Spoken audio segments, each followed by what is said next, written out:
Parashat Vaera.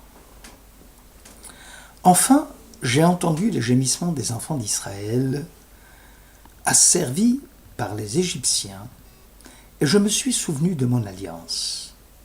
Donc, parle aux enfants d'Israël, je suis l'Éternel. Je veux vous soustraire aux tribulations de l'Égypte et vous délivrer de sa servitude. Je vous affranchirai avec un bras étendu à l'aide de châtiments terribles. Je vous adopterai pour peuple, je deviendrai votre Dieu et vous reconnaîtrez que moi, l'Éternel, je suis votre Dieu. Moi qui vous aurai soustrait aux tribulations de l'Égypte. Puis je vous introduirai dans la contrée que j'ai solennellement promise à Abraham, à Yitzhak, à Yaakov.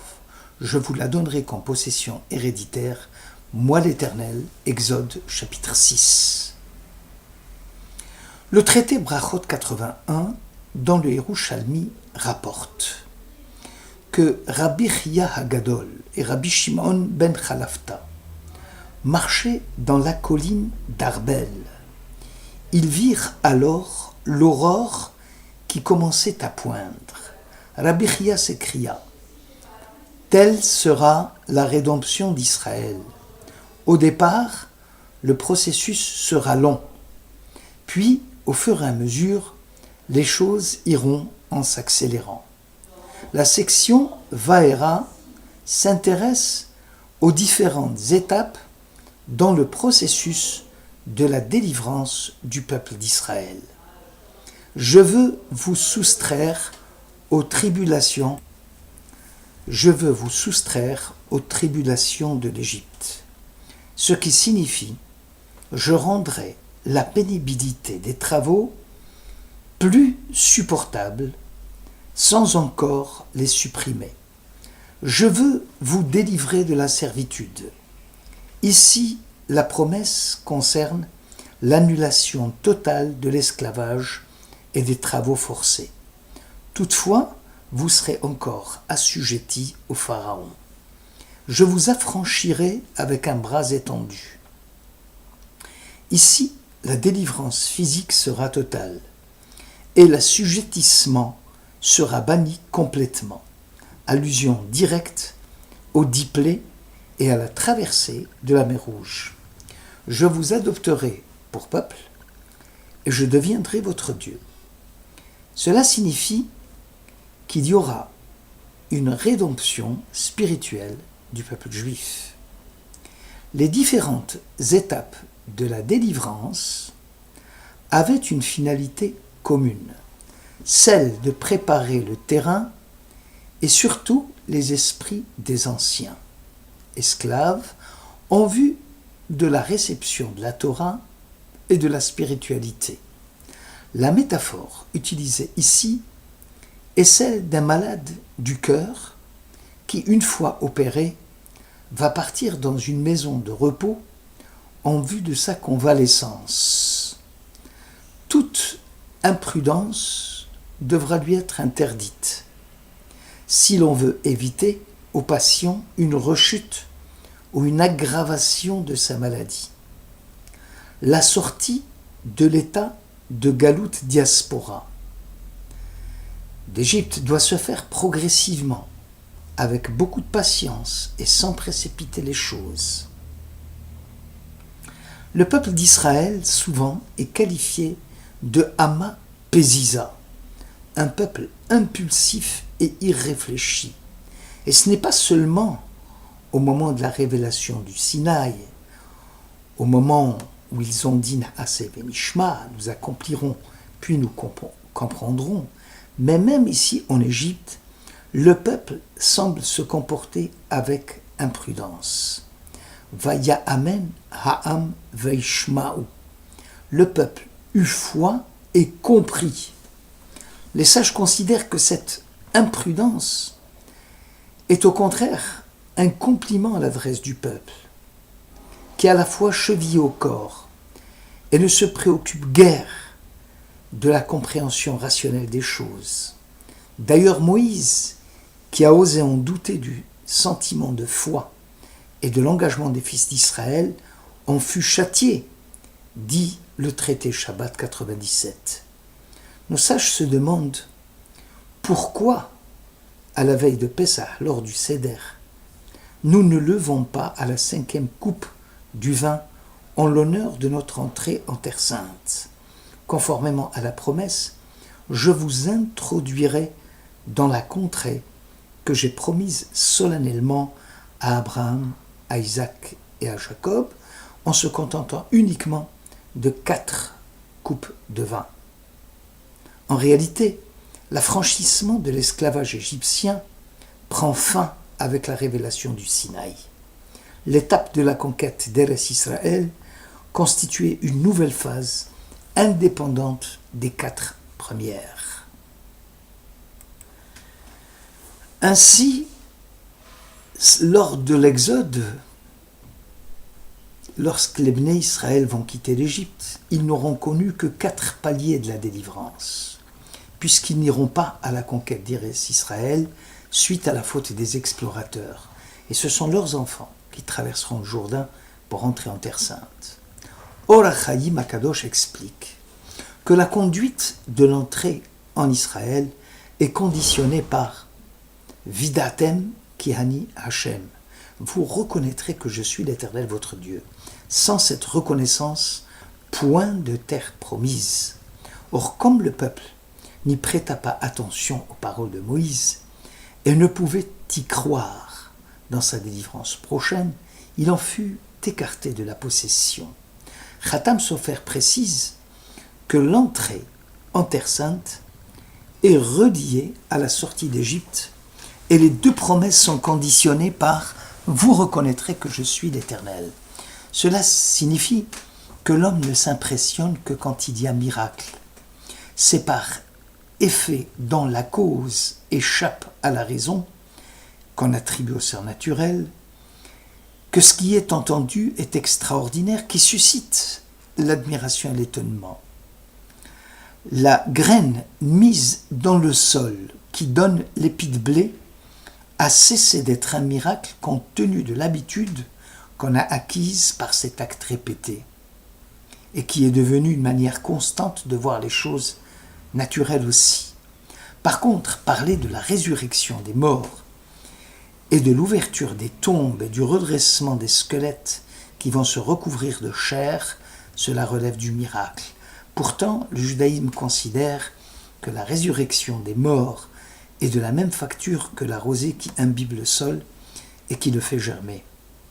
Le peuple d'Israël qui a quitté l'Égypte avait une connaissance de Dieu liée aux miracles et aux prodiges. Même leur pérégrination dans le désert relevait de l'extraordinaire, puisqu'ils y trouvaient la manne et l'écaille. Leurs enfants, partis à la conquête d'Eretz Israël, vont voir l'intervention divine d'une façon différente. Bien qu'habitués comme leur père au miracle, ils vont expérimenter ici une nouvelle forme d'intervention divine, celle de lever les yeux au ciel pour implorer la pluie et connaître ainsi les preuves du miracle en permanence. On comprend dès lors pourquoi l'entrée en terre d'Israël s'achève avec la phrase suivante « Ani Hashem, je suis l'Éternel, celui qui intervient dans l'histoire, qui réalise des prodiges en Égypte, celui qui vous donne la subsistance en terre sainte. » Le Meshech Chochma s'intéresse au désarroi des fils d'Israël qui n'écoutèrent guère Moïse, ayant l'esprit oppressé par une dure servitude.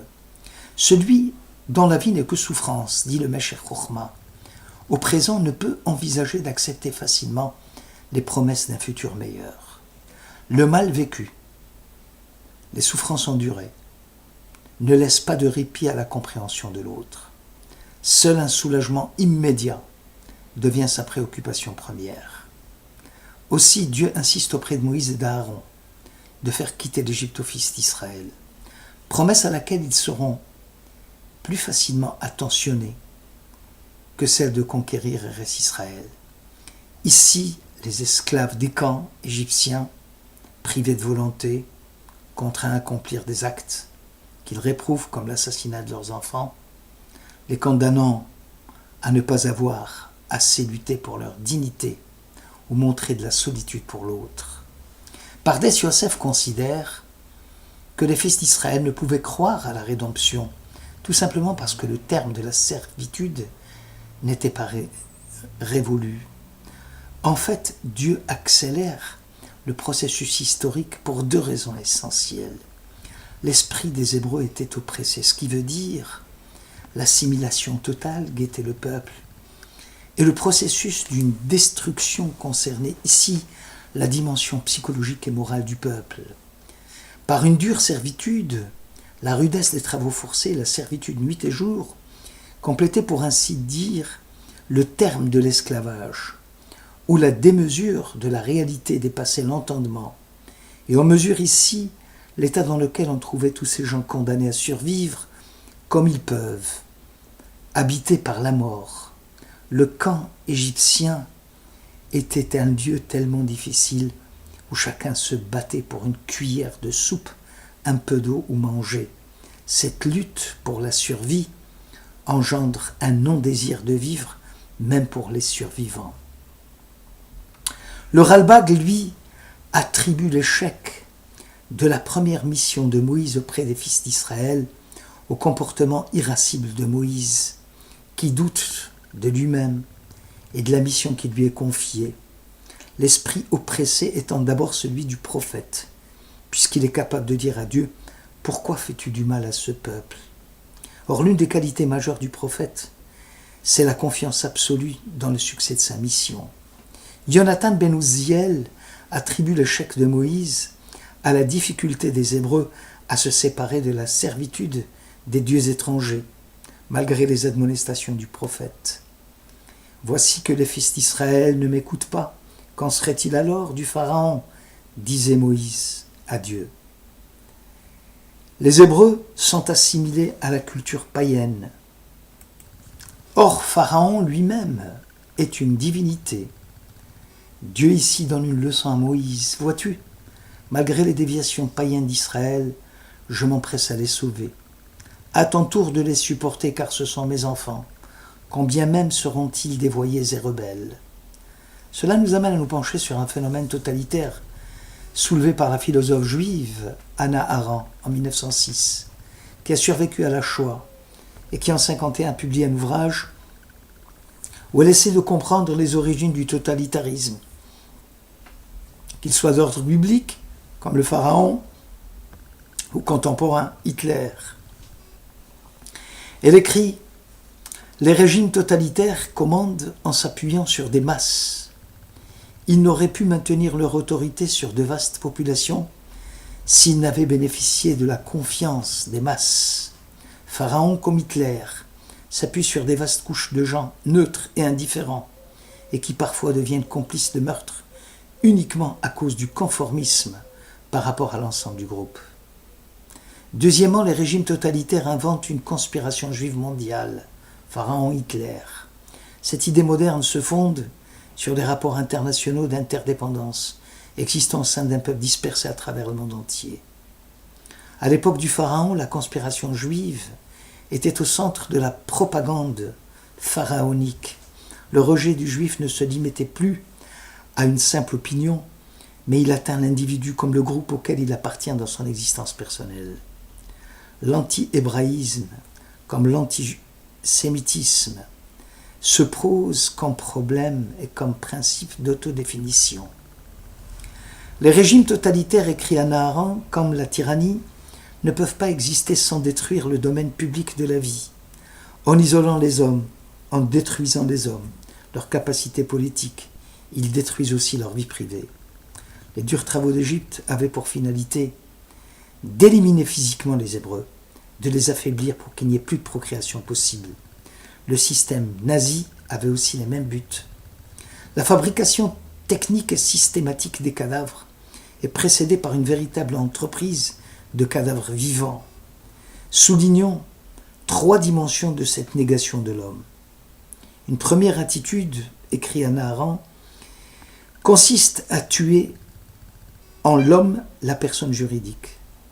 faire admettre aux esclaves hébreux ou aux prisonniers des camps qu'ils sont tombés plus bas à l'échelle sociale. Les capots comme les criminels forment l'aristocratie des camps. L'objectif est de détruire les droits civils de la population tout entière afin que celle-ci devienne véritablement hors la loi dans son propre pays. La deuxième démarche dans la préparation des cadavres consiste à tuer en l'homme la personne morale. Donc après la personne juridique, la personne morale. Ici, la ligne de démarcation entre meurtrier et victime est estompée. Toute décision de conscience devient problématique ou équivoque. C'est ainsi qu'on peut demander à une mère de choisir entre ses 3 enfants lequel serait tué le premier. On ne peut plus parler en termes d'alternative entre le bien et le mal, mais tout simplement entre le mal et le meurtre. La troisième attitude totalitaire se résume à tuer l'individualité psychique. Après le laminage opéré par la machine totalitaire, il ne reste plus que d'affreuses marionnettes à face humaine. Le totalitarisme met en place une société dans laquelle l'homme est superflu. Détruire l'individualité implique en même temps casser la spontanéité et la capacité que possède l'être humain à s'adapter à toutes les situations. Arendt conclut en disant qu'en chaque homme ordinaire vit une capacité à tomber dans le mal radical. Pour l'éviter, il y a lieu d'émettre un jugement personnel sur nos actions. C'est ce que nous appelons le cheshbon nefesh, l'introspection au quotidien, c'est-à-dire soumettre le contenu particulier de nos actions à leur sens. La pensée n'est pas réservée à quelques-uns et qu'elle constitue la vocation de l'homme. Mon existence en tant qu'être humain et ma dignité d'être humain est liée à ma capacité de penser et à l'exercice effectif de cette faculté. En effet, avec l'incapacité de penser, c'est le rapport à l'autre et à l'expérience du monde qui se trouverait atteint.